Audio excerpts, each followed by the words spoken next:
Hello friends, all India channel में आपका स्वागत है।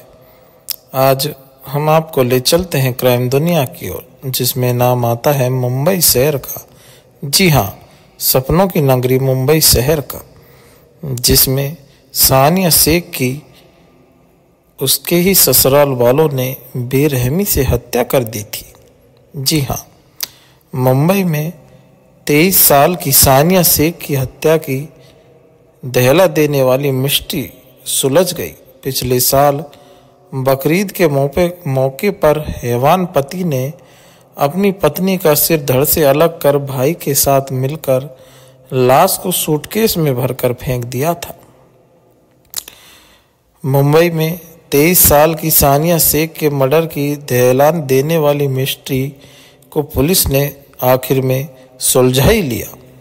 पति और देवर ने मिलकर महिला को मौत के घाट उतारा था।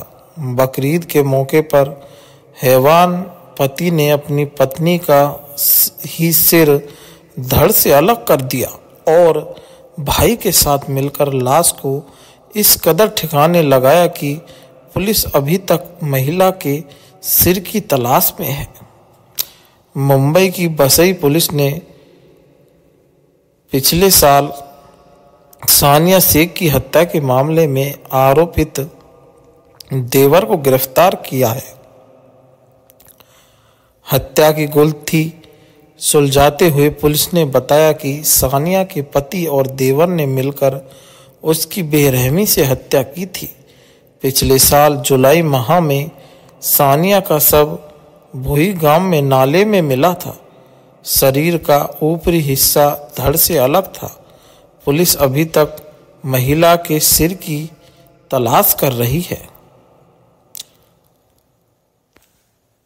पुलिस ने महिला की हत्या मामले में और भी कई चौंकाने वाले खुलासे किए हैं।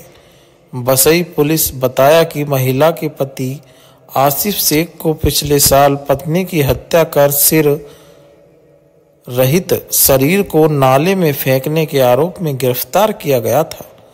बीते शनिवार को आरिफ के भाई यूसुफ शेख को सबूत मिटाने में भाई की मदद करने के आरोप में गिरफ्तार किया है। महिला के देवर यूसुफ ने सानिया के बिना सिर के शव को एक सूटकेस में पैक किया और अपनी गाड़ी में रखकर भुई गांव में समुद्र के तट पर फेंक दिया। बेटी का पुलिस ने बताया कि साल 2017 में आसिफ और सानिया की अरेंज मैरिज हुई थी। शादी के बाद आरोपित पति आसिफ शेख और उसके माता पिता भाई यूसुफ शेख, पत्नी सानिया और एक बेटी नाला सोपारा पश्चिम में 2 कमरे के मकान में रह रहे थे। सानिया के चाचा जहूर मोकासी ने बताया कि शादी के बाद आसिफ के परिवार ने सानिया को दहेज के लिए परेशान करना शुरू कर दिया था। वे सानिया से उसके मायके से पैसे और संपत्ति की मांग कर रहे थे। सानिया ने अपने मायके वालों से आखिरी बार 8 जुलाई 2021 को बात की थी। उसके बाद उससे बात नहीं हुई। बेटी का हाल जानने चाचा मोकासी और कुछ अन्य रिश्तेदार मुंबई आए तो पता चला कि सानिया के ससुराल वालों ने नाला सोपारा में अपना फ्लैट बेच दिया और चैम्बूर में शिफ्ट हो गए। इसके बाद सानिया के परिजनों ने पुलिस में गुमशुदगी की शिकायत दर्ज कराई थी। पुलिस ने उसी महीने उसके सिर कटे शव को बरामद किया और डीएनए टेस्ट के बाद आरोपित पति आसिफ को गिरफ्तार कर लिया। सूत्रों की माने तो इस साल जनवरी में पुलिस को बेना बीच से कुछ मानव खोपड़ी और हड्डियां मिली थी। इन्हें जांच के लिए प्रयोगशाला में भेजा गया। सानिया शेख के साथ इनके संभावित संबंधों की जांच की जा रही है। यह कहानी आप ऑल इंडिया फैक्ट चैनल के माध्यम से सुन व देख रहे हैं। दोस्तों, अगर कहानी अच्छी लग रही हो तो हमारे चैनल को लाइक करें और शेयर करें, सब्सक्राइब करें।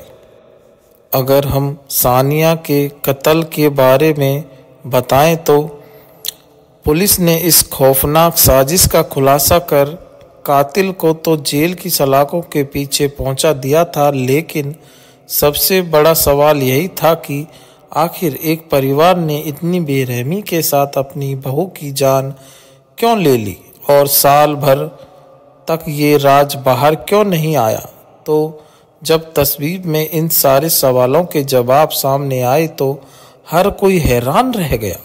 पुलिस के सामने आसिफ और उसके घरवाले अपना गुनाह कबूल कर चुके थे, साथ ही ये भी कबूल कर चुके थे कि कैसे उन्होंने हैवानियत की सारी हदों से आगे निकलकर सबूत मिटाने के लिए न सिर्फ सानिया का सिर काटकर धड़ से अलग कर दिया, बल्कि कटे हुए सिर के बाल काटे और यहाँ तक कि चेहरे पर मौजूद तिल तक उखाड़ दिया।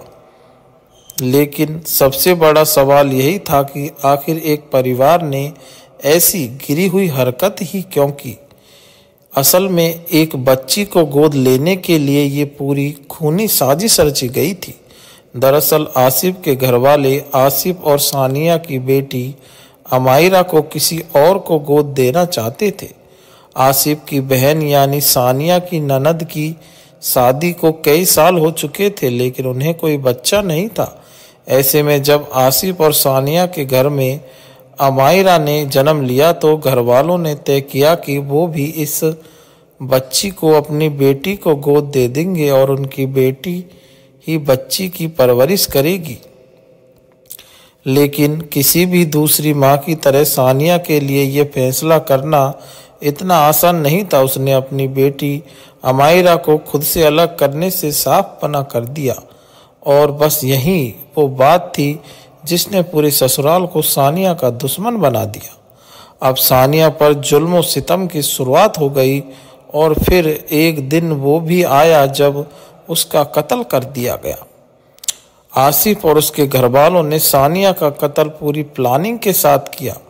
कत्ल के लिए उन्होंने बकरीद का दिन चुना। बकरीद के बहाने सबसे पहले उन्होंने सानिया की बेटी अमायरा को उससे अलग कर उसकी बुआ के घर भेज दिया, जिसे वो अमायरा को गोद देना चाहते थे। इसके बाद तय प्लानिंग के मुताबिक पहले उन्होंने सानिया के हाथ पैर बांधकर उसे पानी में डुबोकर मार डाला और फिर सबूत मिटाने के लिए लाश के टुकड़े कर डाले। किसी को वो कत्ल के बारे में कानों कान खबर ना हो, इसलिए उन्होंने सिर्फ धड़, सर और धड़ को अलग अलग जगह फेंक दिया था। इस कत्ल की साजिश को छुपाने की खातिर ही वो लोग चुपचाप नाला सुपारा वाला मकान बेचकर वहां से चले गए थे। हद देखिए कि सानिया की लाश निपटाने के लिए उन्होंने अपने घर के उसी दामाद को कैब लेकर आने को कहा जिसे वो सानिया की बेटी गोद देना चाहते थे। लेकिन इतनी कोशिश करने और सबूत मिटाने के लिए इतना दिमाग लगाने के बावजूद आखिरकार आसिफ और उसके घरवाले पकड़े गए। वैसे इस केस को सुलझाने में बसई पुलिस के रोल की भी तारीफ करनी होगी।